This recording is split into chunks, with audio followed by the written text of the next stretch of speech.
오늘은 이사야 7장 10절부터 25절 말씀으로 임마누엘이라는 제목으로 말씀을 전합니다. 임마누엘 주제 구절을 14절로 정해봤습니다. 14절에다 별표를 치시면 됩니다. 그러므로 주께서 친히 징조를 너희에게 주실 것이라.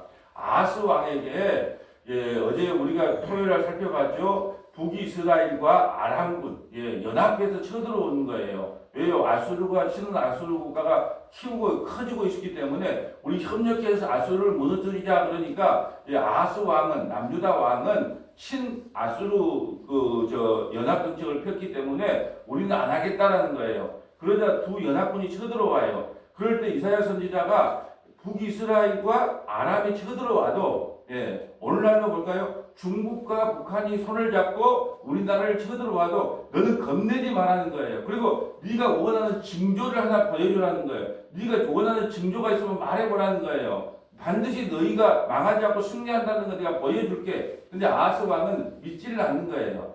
왜 할까요? 하나님을 믿는 것이 아니라 아수르를 믿는 거예요. 내가 아수르에다가 원정을 신청하면 되는데 그까지 징조가 왜 필요해? 그러면 징조를 구하라 그래도 구하지를 않아요. 그건 믿음이 아니에요. 그냥 불신인 거거든요. 그러함에도 불구하고 하나님께서 너가 믿으려면 믿고 말하면 말하라 하면서 하나님께서 직접 징조를 보내줘요. 그래서 그 징조가 뭐냐? 700년 후에 예수 그리스도께서 태어나실 건데 임마누엘 하나님으로 태어나서 너희와 영원히 함께 하겠다는 거예요.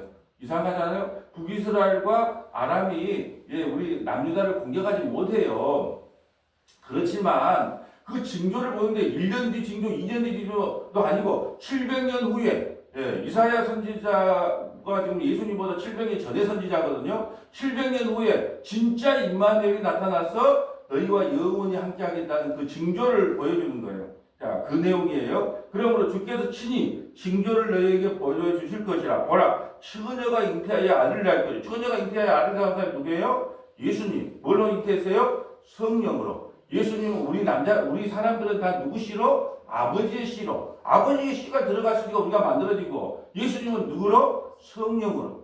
오늘 또 이제 두 가지를 이제 배우시면 돼요. 예수님은 뭘로 잉태됐다? 성령으로. 우리는 뭘로 잉태됐다? 아버지의 씨로. 우리는 예수님은 성령으로 잉태되기 때문에 아버지의 씨로 잉태된 사람은 아버지의 죄를 그냥 안고 태어나잖아요. 근데 성령으로 잉태한 사람은 죄가 없는 분이에요. 그래서 아버지의 씨로 만약에 예수님이 태어났다면 당연히 죄인이겠죠. 근데 성령으로 잉태했기 때문에 죄가 없는 분이에요, 예수님은. 그래서 성령으로 잉태했다. 또 하나는 임마누엘이 나와요. 임마누엘이 무슨 뜻이다? 하나님이 우리와 늘 함께 하신다. 하나님이 늘 함께 하신다. 오늘 우리 두 가지. 예수님은 뭘로 잉태했다? 성령으로 잉태했다. 임마누엘은 무슨 뜻이다? 하나님은 늘 우리와 함께 하시다. 여러분 지금 하나님은 네가 알아서 해라고 말한 적이 없어요. 늘 우리와 함께 하는데 우리 눈에는 보이지 않는 거예요.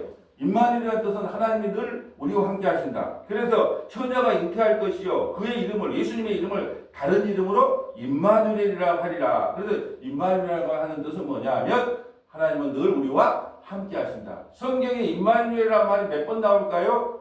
만약에 이걸 알아봤지만 내일 아침에 예배 나오지 않을 특권을 드릴게요. 아무도 모르기 때문에 임마누엘은 몇 번 나올까요?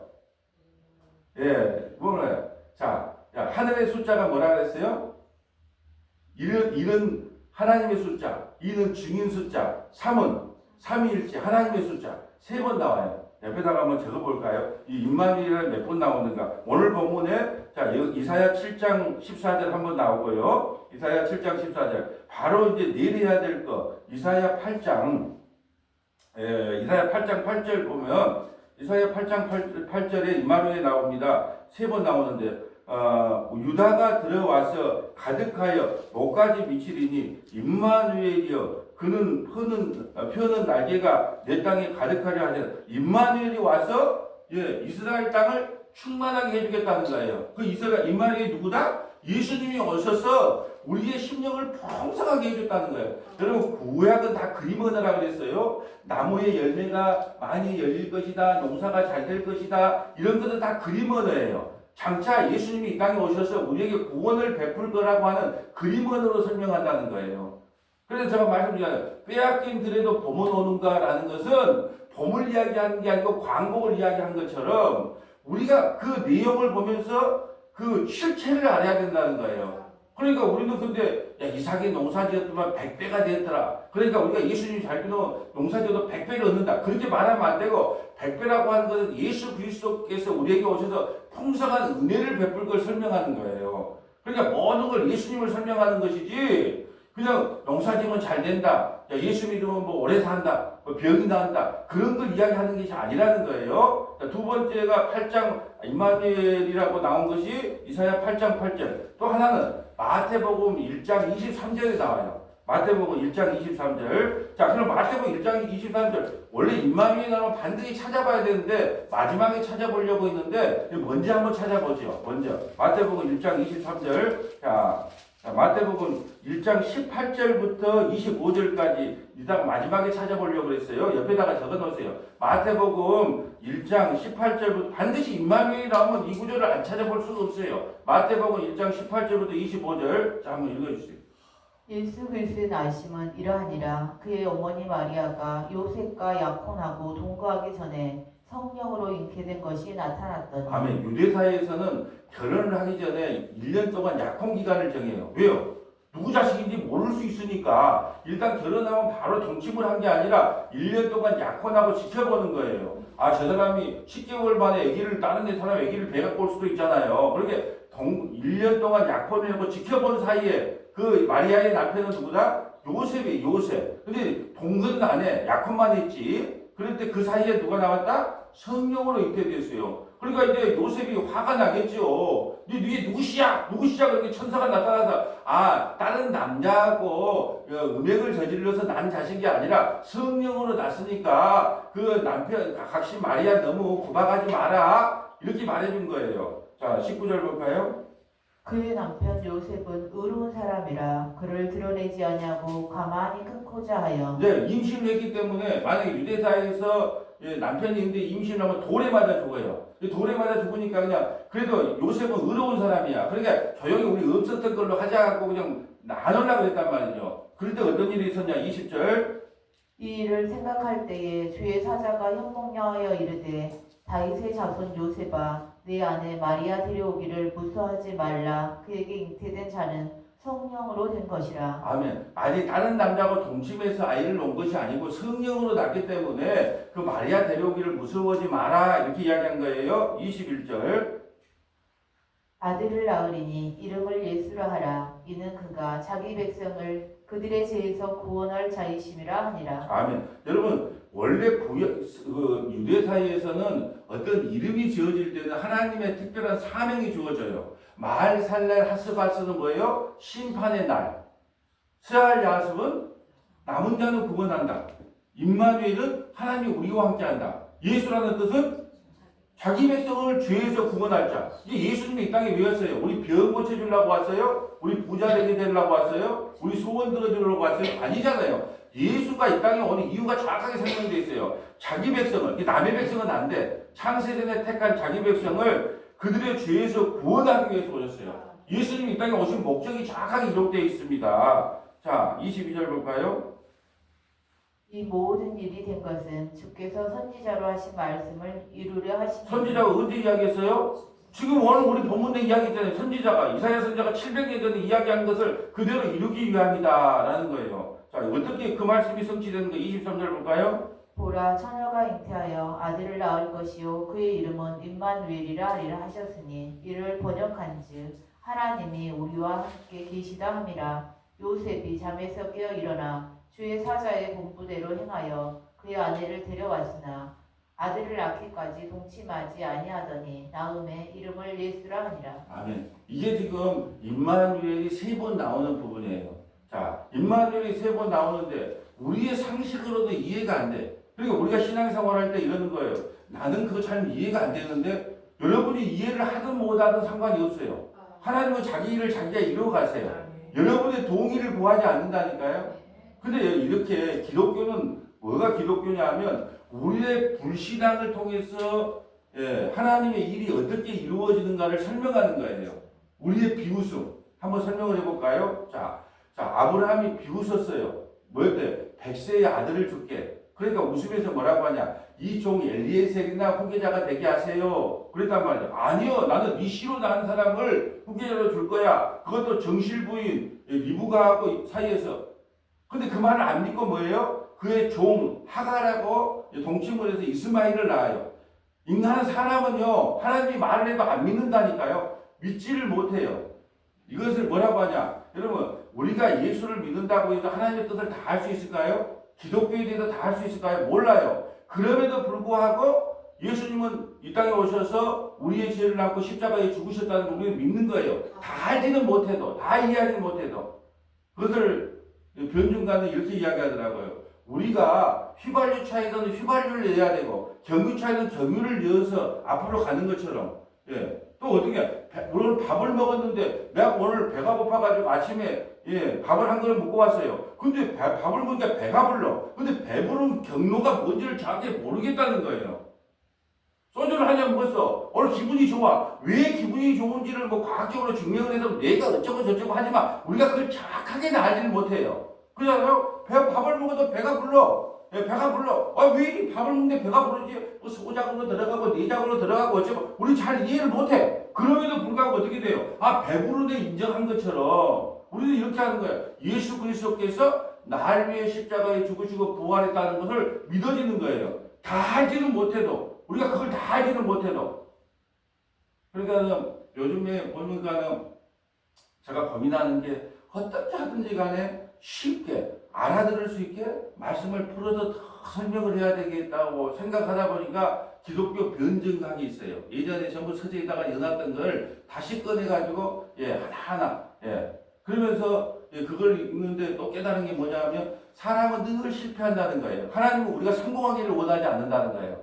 왜 그럴까요? 여러분 우리가 성공한 만큼 예수님을 안 믿어요?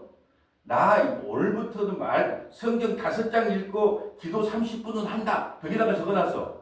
만약에 여러분이 그걸 실천했다 그러면은 그만큼 하나님을 안 믿는데 한 3일 가다가 못해. 그러면 어떡해? 아이고 내 그럴 줄 알았다. 그러면서 나 자신을 믿는 게 아니고 하나님을 믿게 된다는 거예요. 에이 나 오늘은 9시 안에는 꼭 집에 들어가야 되겠다 놀다가도. 근데 9시 안에 안 들어가. 누를 때도 있어. 그런데 어떻게 고민이냐? 하나님 내가 아무리 노력하고 있어도 내가 나 자신을 믿지를 못하겠네요. 그럴 때 누구를 믿게 된다? 하나님을 믿게 된다는 거예요. 이게 너무나 이게 우리는 생각할 때 우리가 하나님께 약속한 거 무조건 지키고 우리가 뭐 꿈꾸는 건 다 이루어지고 하나님이 그래야지 하나님이 기뻐한다고 생각하는데 그게 아니에요. 교만이 뭐냐 하면 하나님을 안 믿는 게 교만이거든요. 나를 안 믿어야 하나님을 믿게 되는 거예요. 이게 나는 나 자신을 안 믿어요. 나 다시는 그거 안 하겠습니다. 근데 나 자신을 안 믿는다니까요. 왜? 인간은요, 육체를 이길 힘이 없는 거예요. 하나님이 그걸 이끌어가지 않으면 인간은 나 자신은 육체를 이길 힘이 없는 거예요. 만약에 우리가 우리 자신을 이길 힘이 있다면 네 열심히 노력해서 열심히 착하게 살고 선하게 살고 율법을 다 지켜서 천국 오라 그랬겠죠. 근데 우리가 우리 뜻대로 안 되기 때문에 예수님이 이 땅에 오셔서 십자가에 죽으신 거예요. 그게 불신 가운데 아브라함아 네 안 믿어. 여러분 사라는 또 어땠는가요? 너가 이맘때 오면 애기 하나 놓을 거야. 그러니까 뭐라 그래요? 나 같은 거 생리도 끊어지고 나이가 몇 살이요? 나이가 지금 90살인데 89이었거든요. 여러분 90살에 애기 준다는 거 믿겠어요? 그래서 웃었단 말이죠. 근데 이삭이 나왔네. 웃기잖아요. 여러분 그의 손자 야곱 볼까요? 그의 아들이 이삭이고 이삭의 아들이 야곱이잖아요. 야곱 어때요? 가만히 있으면 못 받는다. 가만히 있으면 후계자 돼. 근데 못 믿어. 여러분 가만히 있으면 예수님이하고 야곱을 사랑했다. 야곱은 가만히 있으면 장자권을 얻어가지고 그래서 가만히 있으면 되는데 형을 속여가지고 장자권을 빼앗아. 그리고 형이 이제 화가 나니까 삼촌 집으로 도망을 가. 근데 하나님께서 참 이상하죠. 광야에서 도망가는 중에 광야에서 돌베개 잡고 잤을 때 니 왜 그랬냐? 하나님이 그런 거 들어봤어요? 너 왜 그랬냐? 가만히 있어도 네가 지금 장자권 찾을 건데 뭘 잡고 형을 속이냐? 그렇게 말한 거 들어봤어요? 하나님은 한마디도 안 해요. 왜요? 나는 너를 안 믿어. 너는 원래 그런 인간이야. 해서요? 여러분 모압과 암몬 자손이 나올 때 어떻게 했어요? 롯을 조카 롯이 아브라함의 조카 롯이 어떻게 했어요? 그 소돔과 고모라에 도망을 쳤단 말이죠. 근데 동굴에서 한 짓이 뭐예요? 그 딸들이 아버지에게 술을 먹이고 첫째 아들 모압과 암몬 첫째 하룻밤은 큰 딸이 들어가고 두 번째는 둘째 딸이 들어가서 그 모압과 암몬의 자손을 만들었단 말이죠. 하나님이 거기서 나타나고 너 왜 그랬냐? 내가 소돔과 고모라에서 너를 구해줬는데 너 왜 그랬냐 말한 거 들어봤어요? 말 안 해요. 왜 안 할까요? 하나님은 우리 인간을 안 믿어요. 네 그럴 줄 알았어. 그리고 안 믿는다니까요. 자, 노아가 방주에서 나왔어요. 그 모든 우주 만물이, 우주 사람들이 다 죽고, 시체가 동동동 떠가지고, 온게 썩은 냄새가 다 진동하고 있는데도, 포도 농사를 지하고 또 깔딱 먹고 술을 먹고 또, 둘째 아들 함이 들어오니까 함을 또 저주시키네요. 근데 하나님께서, 너 왜 술 먹었냐? 그렇게 말했다, 안 했다? 안 해요. 왜 안 할까요? 원래 인간이라는 존재는 그렇고 그런 존재야. 그래서 내가 내 아들을 보내주지 않으면 구원받을 자가 아무도 없다는 걸 보여주는 거예요. 그러니까 하나님께서 우리가 실패하기를 원해요. 낙심하기를 원합니다. 좌절하기를 원합니다. 이렇게 말하면 와 이건 도대체 이해할 수가 없다 저 목사와는 이렇게 생각할지 모르겠지만 실제로 하나님은 그러세요. 여러분 다윗이 만약에 밧세바를 범하지 않고 우리아를 죽이지 않았다면 어떨까요? 나처럼 해봐라 성군 이렇게 할 거 아니에요. 얼마나 뻐기기를 좋아하는 다윗인데 레인이 언약궤를 메고 가라 그랬는데도 3만 명의 군병을 하고 자기가 앞장서서 호위하고 가는 그런 모습 보세요. 근데 밧세바를 범하고 우리아를 죽이고 나니까 뭐라 그래요? 나는 모태에서부터 죄인입니다. 이게 기독교인 거예요. 늘 실패하고 좌절하는 거예요. 근데 그로 하나님께 끝내지 않아요. 그 실패와 좌절 가운데 다시 이렇게 세우는 거예요. 다시 넘어지면 다시 이렇게 세우는 겁니다. 다시 이렇게 세우는 거예요. 이게 기독교지. 한번 내가 그냥 오늘 예수 믿고 마음 먹었으니까 내가 한번 끝까지 가보자. 여러분 나는 과감히 이렇게 이야기해요. 다윗이 만약에 밧세바를 범하지 않고 우리아를 죽이지 않았다면 자기는 의인인 줄 알아요. 그래서 의인인 줄 알고 살다가 어디 간다? 지옥 가는 거예요. 자, 다윗이 만약에 예수님을 만나지 않았다면 어떨까요? 율법 613가지를 바울이 잘 지켰단 말이죠. 그런데 율법을 잘 지켜가고 한 일이 뭐냐면 예수 믿는 사람을 잡아 죽이는 거예요. 근데 다메섹에서 예수님이 나타났어요. 사울아 사울아 네가 어찌하여 나를 핍박하느냐? 당신이 누구십니까? 네가 핍박하는 예수다. 거기서 꼬꾸라진 거예요. 그래서 소경이 된 겁니다. 그리고 3년 만에 눈을 떴어요. 아 내가 예수 잘못 믿었구나. 율법을 지켜서 구원받는 게 아니고 오직 믿음으로만 구원을 받는구나. 그래서 믿음을 강조하는 거예요. 인간은요 늘 넘어지고 쓰러지고 좌절하기를 하나님이 원하신다니까요. 그걸 슬퍼하지 말라는 거예요. 그것이 끝이 아니에요. 넘어진 자리에서 다시 일으켜 세웁니다. 쓰러진 자리에서 다시 일으켜 세워요. 그것이 기독교지. 내가 한번 마음 먹고 왜 사람이 작심삼일밖에 못해? 지식이 없구만. 아이고 천만의 말씀이에요. 인간은요 아무리 노력하고 다짐한다 그래도요 그거 오래 못 가요. 그러니까 나는 나 자신을 믿어본 적이 아무도 없어요. 이제 여러분도 목사를 믿지 마세요. 권사를 믿지 말고 장로도 믿지 말고 마누라 남편도 믿지 말고 예수를 믿으세요. 그래서 서로는 불쌍히 여겨주면 돼요. 성도끼리 신앙은 믿으면 안 돼. 아, 저 사람이 배신할 줄 몰라. 그런 거 믿으면 안 돼. 예수님만 믿고 서로는 어떻게 해라. 그냥 좀 짠하잖아요. 세상에 태어나서 7, 80년 쎄빠지게 돈 벌어야 되지. 너 눈치 보고 살아야 되지. 목사한테 잔소리도 들어야 되지. 이게 서로 좀 짠하다. 좀 불쌍하다. 좀 안 됐다. 그런 마음 정도로 살아가면 되는 거예요. 자, 10절 볼까요? 오늘 본문 10절. 여호와께서 또 아하스에게 말씀하여 이르시되. 자, 여호와께서 직접 말했어요. 이사야 선지자를 통해서 말했어요. 아, 선지자를 통해서 말했는데 하나님이 직접 말했다는 거예요. 자, 문목사가 지금 말했어요. 근데 하나님이 직접 말했다고 해도 틀린 말이에요? 맞은 말이에요? 지금 이사야가 말했는데 하나님이 말했다고 그러잖아요. 하나님이 그러니까 여러분이 두 가지가 있어요. 그 목사가 말한 것이 진짜 하나님의 음성으로 듣고 아멘 하는 사람이 있는가 하면 하여간 그건 당신 소리죠. 이렇게 말하는 사람이 있다니까요. 근데 왜 그러냐? 이 말씀 선포는요, 지적인 동의가 아니고 영적인 문제이기 때문에 그래요. 나는 참, 7, 80 먹은 할머니도 이 말씀을 하면 아멘으로 알아듣는데, 대학에서 박사학위가 있고, 교수가 있고, 의사인데, 변호사인데, 이 말을 못 알아듣고 이단에 빠진다니까요. 그러니까, 우리가 말씀을 선포할 때, 그건 영적인 범위에 있지, 지적인 범위에 있는 게 아니에요. 많이 배웠다, 똑똑하다, 서울대 나왔다, 그러면 말씀 안 하면 그거죠. 천만의 말씀이에요. 초등학교 밖에 오면 글을 못 읽어도요, 이 말씀을 들음으로 그게 믿어지는 게 있다니까요. 왜요? 그건 영적인 문제이기 때문에 그래요. 근데 지금 이사야 선지자가 말씀을 했어요. 아하스가 그걸 알아먹으면 좋은데 못 알아먹어. 아하스는 남유다 몇 대 왕이다? 10위다. 제일 나쁜 왕이 몇 대 왕이다? 하나 좀 낮춰보세요. 14대 문디 이것도 문하세 제일 나빠. 예, 제일 나빠. 14대 문하세 제일 나빠. 그 다음 나쁜 왕이 누구다?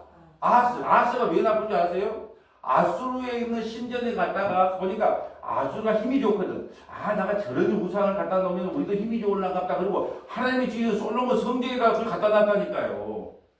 아니, 우리 예배당에 지금 부처상 하나 갖다 놓고 원불교상 하나 갖다 놓고 왜? 아무나 돈만 주면 된다는 거예요. 불교면 어쩌고 뭐면 어쩌고. 그 종교 다원주의 아니에요? 이 종교면 어쩌고 저 종교면 어때? 착하게 살고 천국 가면 되지. 좋은 데 가면 되지. 천만의 말씀이에요. 기독교는 배타적이어야 됩니다. 철저하게 배타적이어야 돼요. 예수 그리스도 아니면 안 돼. 욕을 먹어도 나는 타협할 수 없어. 철저하게 배타적이어야 돼. 왜요? 다른 종교는 다 자력구원이거든요. 자력구원이 뭐냐? 내 스스로 착하게 살고 선하게 살고 신에게 잘 빌어야 복을 받는다는 자력구원이에요. 기독교는 타협구원이에요. 타협구원은 뭐냐? 내 힘으로 구원 못 받아요. 주님이 나를 차고 들어와야 돼요. 타협권이에요. 근데 어떻게 자력권과 타협권이 하나가 돼서 우리 뭐 좋은 게 아니냐고 말할 수 있냐는 거예요. 그럴 수 없어요. 죽을 때까지 타협하면 안 됩니다. 예. 그러다고 막 일부러 죽으려고 나는 뭐 자기 불교 가서 막 그냥 나는 타협 못 합니다. 이게 미련한 짓이에요. 저 서울역에 가갖고 목탁 들고 있는 부처님한테, 스님한테 가갖고 안수해주면서 예수 믿으세요. 그럼 어떻게 보여요? 어떻게 보여요? 진짜 무식의 소치입니다. 어떻게 그럴 수 있어요? 예. 그러니까 항상 내가 복음을 선포하더라도 그 속에 사랑의 마음이 없으면 그 복음 선포가 아닌 거예요. 내가 부처님, 스님이 있어요. 불쌍히 여기는 마음이 있다면 내가 어찌 그 자리에 가서 안수를 하겠어요? 복음을 전하되 그 안에 사랑이 내포되지 않는 복음은 복음이 아닌 거예요. 영혼이 불쌍해요. 불쌍하면 어떻게 해요? 그를 위해 기도해야죠. 예? 멀리 서서 기도를 해야지. 갔다가 대놓고 머리가. 그러면 사랑해서 그럴까요? 지가 얼마나 높은 종교를 믿고 있는 걸 자랑하고 싶어서 그랬을까요? 이게 바로 기독교의 문제점이에요. 여러분, 초대교회는요, 순교하고 싶어서 환장한 사람들이 넘쳐났어요. 그래서 뭐 로마 황제도 뭐든 가서 나 좀 죽여주시오! 나 좀 죽여주시오! 예수가 죽어요. 왜요? 순교하고 싶어서 환장을 한 사람들이 너무 많아요. 왜? 자기 이름을 드러내려고. 나는 예수 때문에 죽었다고. 그것이 아프리카에 선교했는데 뻔히 들어가면 죽을 줄 알아요. 죽을 줄 알면서 가서 죽은 것이 우리는 그걸 순교라고 할 수 있어요? 분명히 거기 들어가면 안 돼! 라고 법적으로 정해놨어요. 근데 그걸 다 몰래 들어가서 순교했어요. 그걸 진짜 순교라고 할 수 있나요? 예수님의 생애를 봐보세요. 예수님은 도망치기 바빴어요. 대제사장 서기관들이 잡으려고 하면 도망쳤다가 자기 때가 될 때까지 기다린 거예요. 도망치고 숨고 그런 일들이 얼마나 반복된지 몰라요. 그러면 예수님보다 그들이 더 뛰어나네요? 예수님보다 도망치고 숨은 일들이 너무너무 성경 찾아보세요. 예수님이 도망갔다 숨었다 피했다 얼마나 많은지 몰라요. 그런데 비로소 숨지 않을 때가 있어요. 내가 죽어야 될 때, 빌라도에서 끌려갈 때, 그 빌라도 앞에 섰을 때 자기가 떳떳하게 죽기를 각오하고 이야기한 거예요. 우리가 어쩔 수 없이 죽음의 길로 몰렸을 때 그때 신앙을 증거하는 것이지 내가 증거하지도 말라 그랬는데 아무나 가서 그렇게 외치면 되냐는 거예요. 이게 지금 잘못된 기독교로 가고 있다는 거예요. 하나님께서 그 자리로 몰아가지고 죽게 순교의 자리로 가면 기꺼이 순교할 수도 있겠지요. 그렇지만 내가 찾아다니면서 순교할 필요도 있다 없다? 없는 거예요. 왜? 자기 이름을 드러내려고 순교하는 거잖아요. 근데 그걸 순교했다고 또 칭송을 하네? 그러니까 얼마나 잘못된 기독교가 많은지 몰라요. 우리는 정말로 제가 오직에서 방송하면서 기독교인이 생각하십시오 그랬단 말이에요. 생각하십시오. 생각 좀 하세요. 생각을 해서 뭐가 맞고 뭐가 틀린가를 생각하라는 거예요. 처음부터 이런 말씀을 들어보면 여러분 혼란이 안 와. 근데 30-40년 다른 신앙생활을 하다가 다른 교회에서 이말저말 듣다가 와서 저게 뭔 소리래? 예수를 위해서 막 그냥 기꺼이 목숨 가지고 내는 게 좋은 신앙 아닌가? 이렇게 생각을 하니까 부딪힐 수밖에 없는 거예요.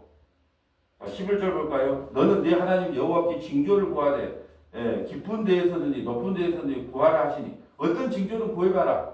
그러면 북이스라엘과 아람이 아무리 연합해서 와도 절대 너희를 이기지 못한다. 왜? 하나님이 너희와 함께 하니까. 그 징조를 구해보라 그래요. 근데 사실 기도원도 징조를 구할 때가 있어요.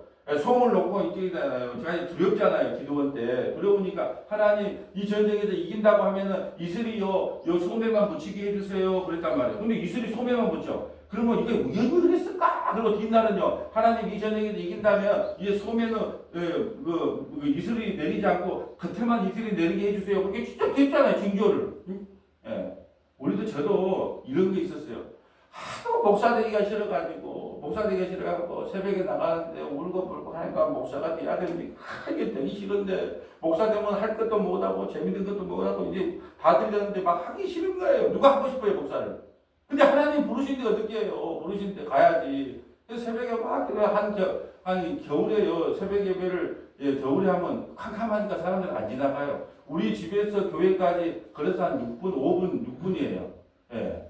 그래서 이제 새벽에 이제 가야 되냐 말아야 되냐 새벽 예배 가서 이제 기도하고 있는데 갑자기 마음속에 뭐라고 하냐 어떻게 기도 끝나려는데 어떻게 기도하냐 하나님 이 겨울에 비도 안 오고 눈도 안 오는데 누가 우산을 들고 있겠냐 생각해서 혼자서 하나님 누가 오른손에 우산을 들고 있으면 하나님의 뜻인 줄 알고 나도 믿음이 없으니까 징조를 구했다니까요. 왜 가기 싫으니까 이 목사가 뭐가 좋아요. 목사 할 때는 막 그냥 얼마나 큰 소리 치고 살았는데요. 누가 뭐라 하면 쓰잘데기 소리 말 이렇게 말했는데 목사가 그러니까 예 맞습니다.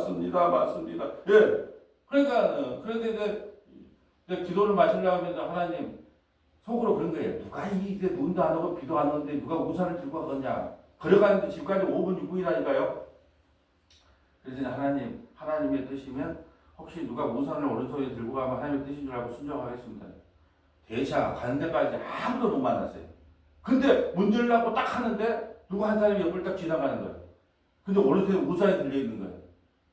야 이거 진짜 이게 그게 믿음이 없으니까 하나님께 징조를 보여주는 거예요. 그리고 이제 그날도 하도 답답하게 산기도 간다고 저 고락산 위에 산에 이제 또 기도를 올라갈 때 출발부터 뭐라 하냐. 하나님 오늘 흰모자를 쓴 사람이 한 사람이라고 보이면 하나님의 뜻이죠. 왜 산에 흰모자를 쓴 사람은 나 본지를 못했거든요.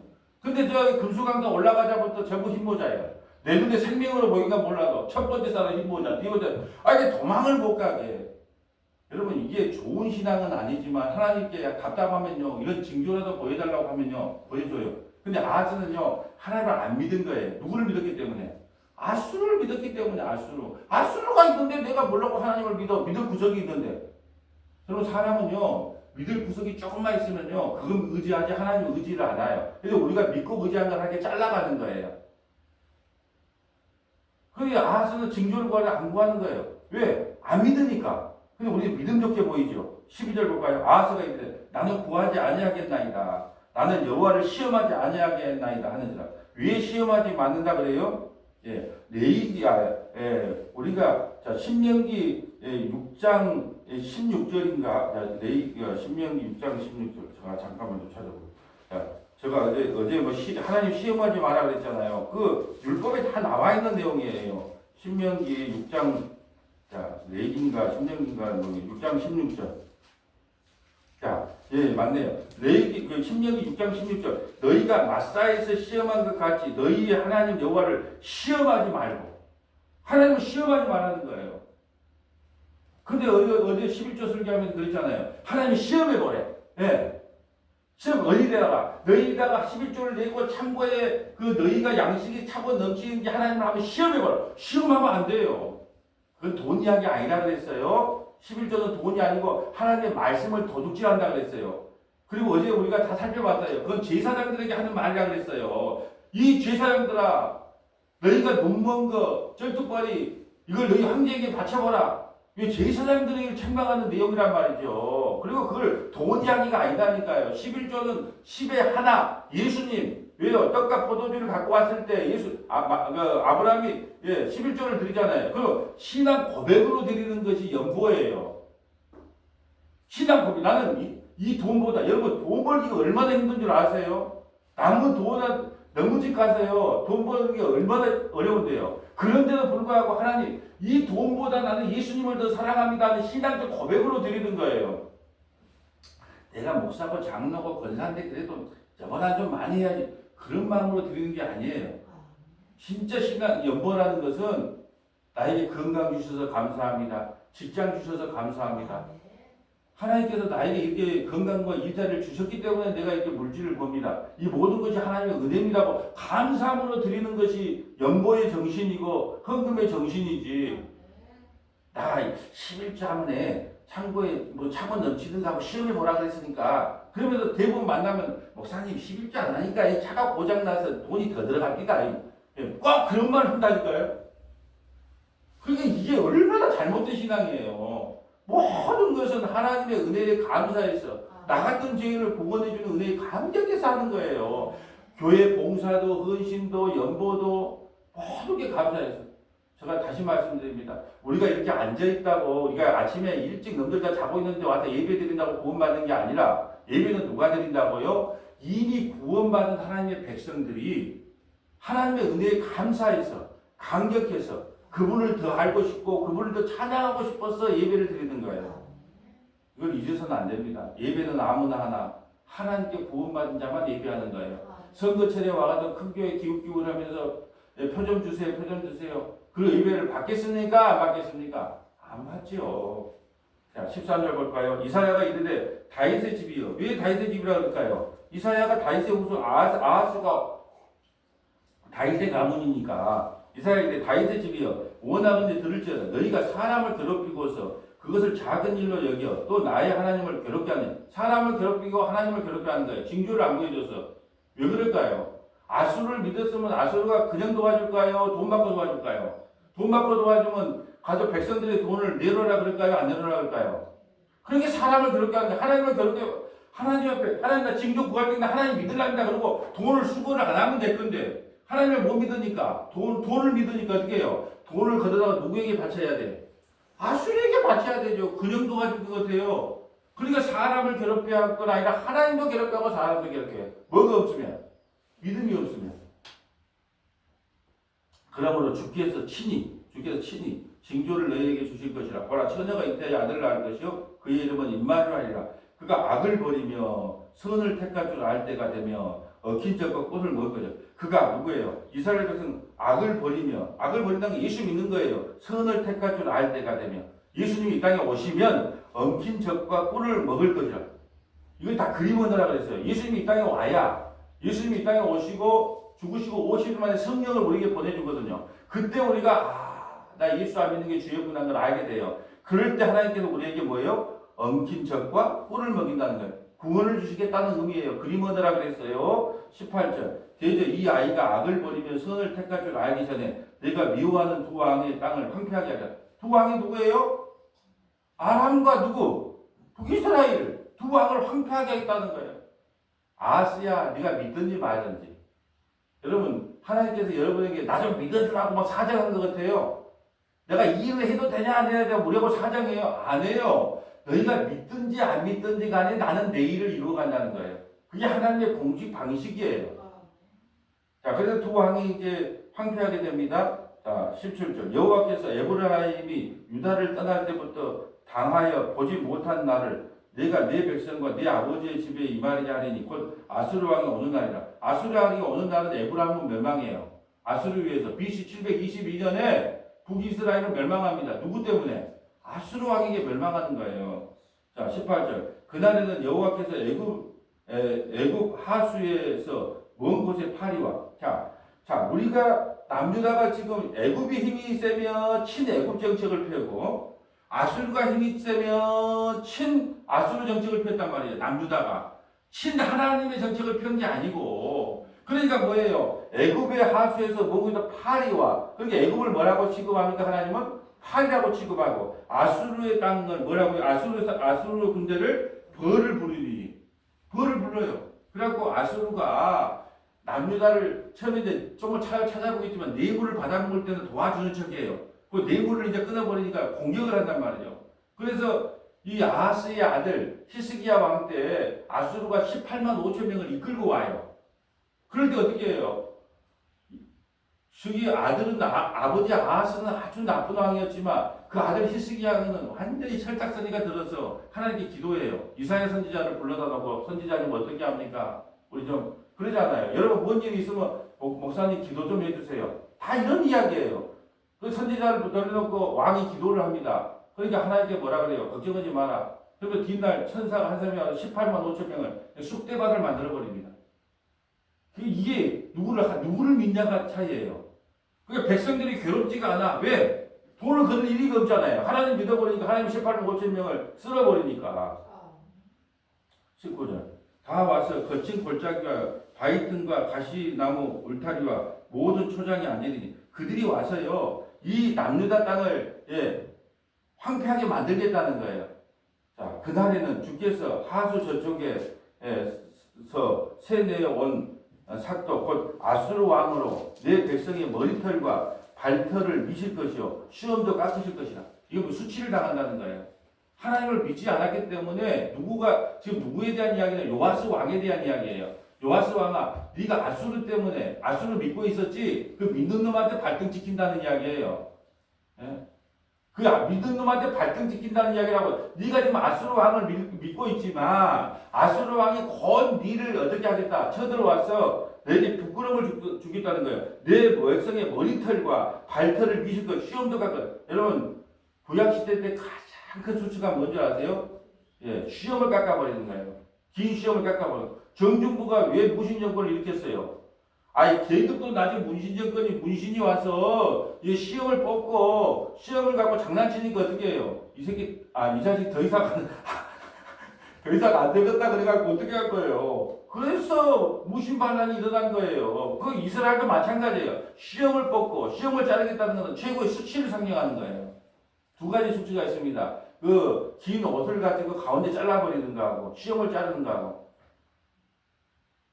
자, 21절. 그날에는 사람이 한 어린 암소와 두 양을 기르리니 자 그것이 내는 젖이 많으므로 엉킨 젖을 먹을 것이라. 그 땅 가운데 남아있는 자가 엉킨 젖과 꿀을 먹으리라. 이것은 양이 많다는 게 아니고 그날에 그날 사람이 한 어린 암소와 두 양을 이걸로 먹고 살겠어요? 못 먹고 산다는 게 겨우 먹고 산다는 거예요. 전쟁이 일어나면 겨우 먹고 살잖아요. 겨우 먹고 살 것을 그림원으로 설명하고 있는 거예요.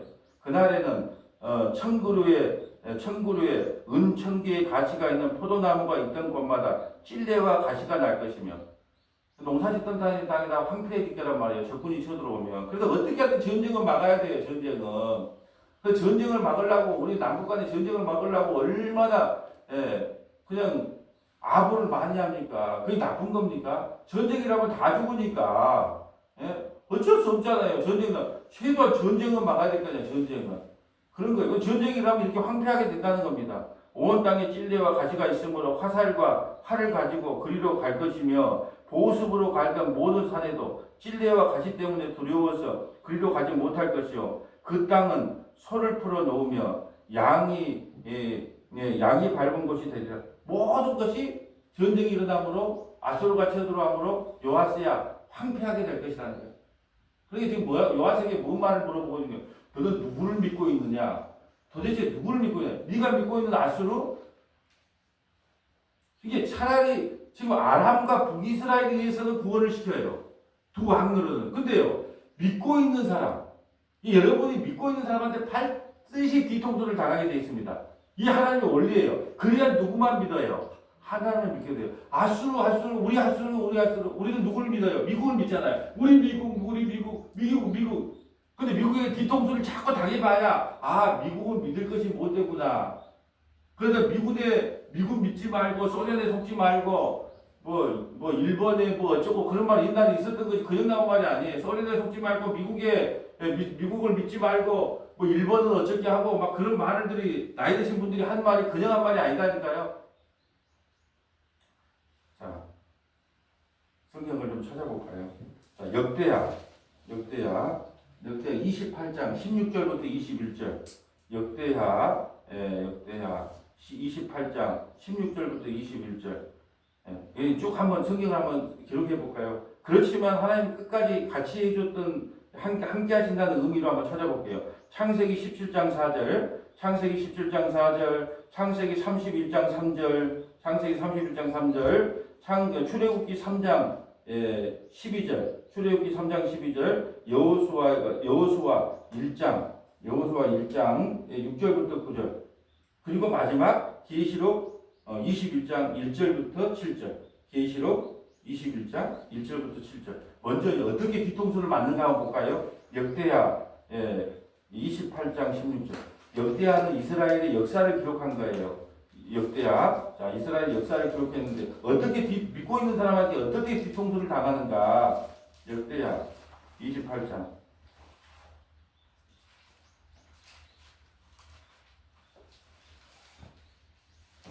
역대하 28장 16절.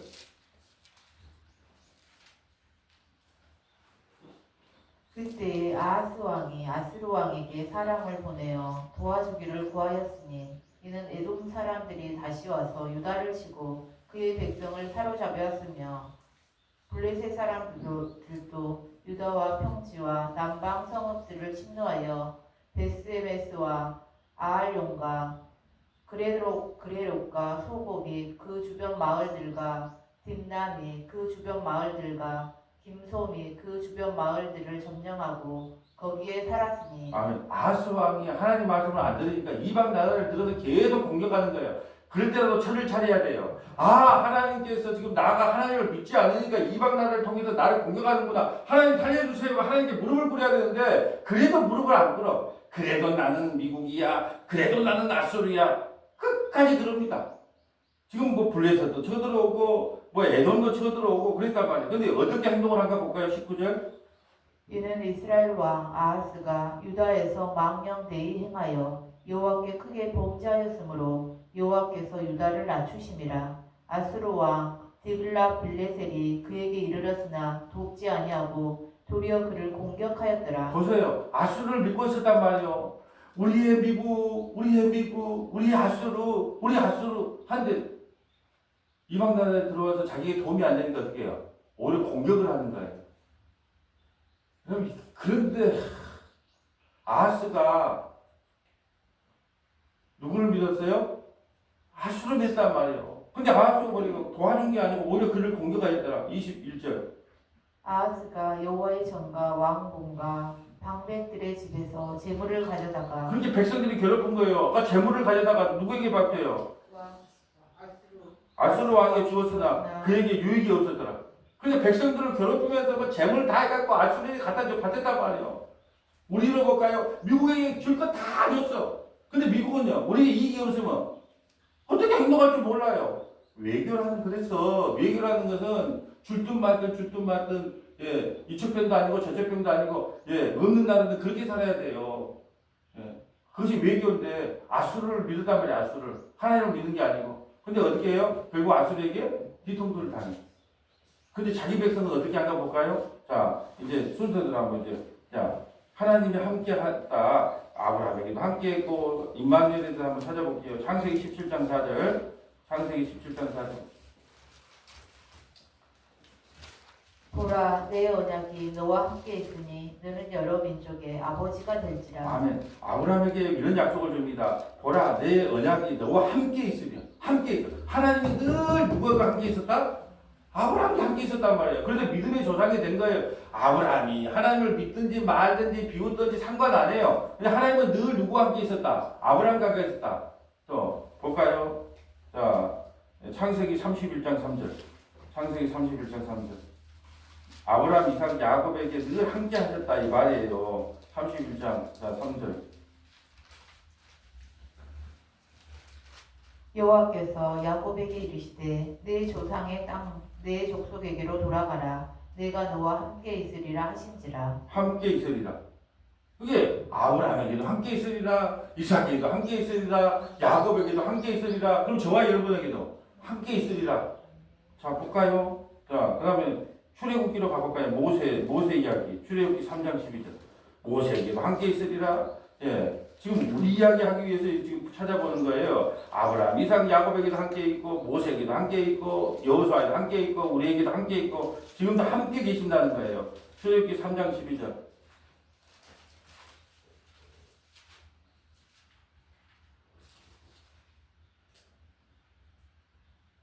모세에게 하신 말씀이에요. 하나님이 이르시되 내가 반드시 너와 함께 있으리라. 내가 그 백성을 애굽에서 인도하여 낸 후에 너희가 이 산에서 하나님을 섬기리니 이것이 내가 너를 보낸 증거니라. 모세야, 애굽 땅에 네 혼자 보낸 것도 아니야. 너하고 같이 가는 거야. 문목사야, 여기 아침에 앉아있는 여러분 혼자 하나님을 세상에 내보내지 않아요.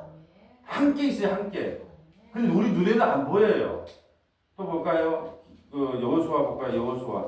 여호수아 1장 5절 볼까요? 여호수아. 자, 여호수아가 이제 모세가 없으니까 두려워하겠죠. 두려운데 하나님께서 또 여호수아에게 이렇게 말씀하십니다.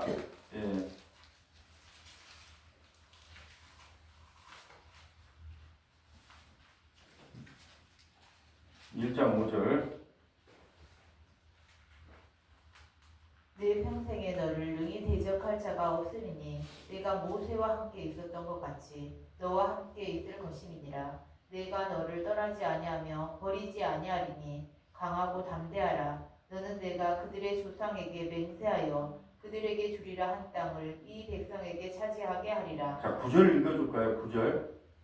내가 내게 명령한 것이 아니냐. 강하고 담대하라. 두려워하지 말며 놀라지 말라. 내가 어디로 가든지 내 하나님 여호와가 너와 함께 하느니라 하시니라. 아멘.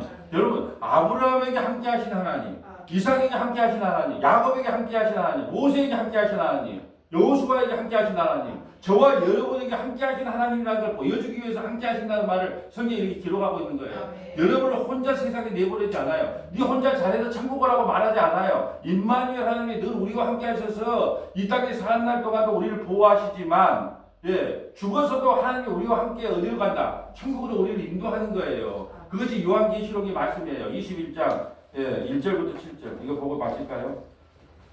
하나님이 우리를 천국까지도 인도하신 분이에요. 함께. 그 염려하지 말라는 겁니다. 자, 요한계시록 21장 1절입니다. 또 내가 새 하늘과 새 땅을 보니 처음 하늘과 처음 땅이 없어졌고 바다도 다시 있지 않더라. 또 내가 보매 거룩한 성 새 예루살렘이 하나님께로부터 하늘에서 내려오니 그 준비한 것이 신부가 남편을 위하여 단정한 것 같더라. 내가 들으니 보좌에서 큰 음성이 나서 이르되 보라 하나님의 장막이 사람들과 함께 있으며. 자, 하나님의 장막이 뭐냐면 교회예요. 교회. 우리란 말이에요. 근데 이 사람들과 함께 있으면 하나님은 늘 우리가 함께 계세요. 또 하나님이 그들과 함께 계시니 하나님은 우리와 늘 함께 계신 거예요. 그래서 우리가 이 땅에 태어나면서부터 천국 갈 때까지 우리가 늘 함께 동행한다는 거예요. 함께. 오늘 핵심은 함께예요. 함께. 그 함께가 뭐예요? 임마누엘. 그래서 보세요. 하나님이 그들과 함께 계시니 그들도 하나님의 백성이 되고 하나님은 그들과 친히 함께 계셔서 그리고 천국 가면 무슨 일이냐? 모든 눈물을 그 눈에서 닦아주시니 다시는 사망이 없고 애통하는 것이라 고가는 것이라 아픈 것이 다시 있지 않니 처음 것은 다 지나가서 천국 가면요 일부가 필요 없어요. 병원이 필요 없습니다. 그러니까 오늘 중요한 핵심은요 임마누엘은요 하나님이 늘 나와 함께 하신 거예요. 우리가 하나님 나라에 원래 우리가 존재했어요. 근데 거기서도 함께 있었어요. 근데 우리를 순차적으로 이 땅에 보내줬다니까요. 1970년에, 1976년에, 1975년에, 65년에, 63년에 이렇게 순차적으로 보내줬어요. 왜요? 이 땅에 와서 누구 믿으라고? 예수 믿고 돌아오라고. 근데 혼자 내보내지 않았어요. 항상 주님은 임마누엘로 우리와 함께 계시다가 어느 순간에 우리가 회개하고 예수 믿어요. 이것도 우리의 능력이 아니에요. 하나님께서 어느 순간에 예수를 믿게 합니다. 그리고 예수 믿고 어디로 간다? 다시 천국으로 인도한다. 이건 누가 하신 일이다? 임마누엘 되신 하나님이 우리와 함께 하시기 때문에 가능한 거예요. 여러분 혼자가 아닙니다. 뭐 고아로 태어나도 괜찮아요. 부모를 일찍 잊어도 괜찮아요. 왜요? 자기는 나는 혼자가 아니거든요. 그래서 내가 80묵은 분에게 이야기를 하는데 아이고 혼자 사시기 좀 외롭겠습니다. 이렇게 하고 목사님 혼자 안 사는데요. 아이 뭐 좋은 신랑이라도 얻었습니까? 내가 농담하니까 아니요 나 우리 주님과 함께 사는데요. 맞습니다. 맞습니다. 나보다 믿음이 낫네요.